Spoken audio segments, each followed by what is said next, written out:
Unë i them sot vajzave shqiptare, motrave tona, nuk është e ishme që në moshën 14, 15, 16 vjeç dëgjojmë fjalor që ja kalojmë edhe djemve për nga kultura, për nga fjalët jashtë fjalorit, nuk të nderon. Për çasti nga që jem moshë e re shumë, kujton se është trendi, s'ka trendi me këto gjëra. Trendi është kjo e Kuranit që po flasim. Ruje, motër e nderuar, moralin tënd për veten tënde.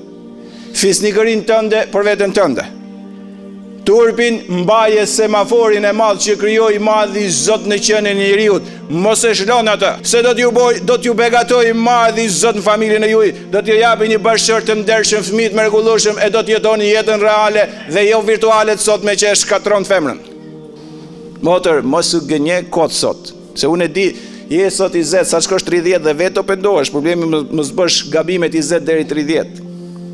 Se kur shkon 30, s'ka nevojë me ta thënë se ma thuan ti. O, me shku 20, pastaj është e sigurt që do ma thuash ti mua. Po është problemi ta kuptosh 20, ta kuptosh 15, ta kuptosh 17.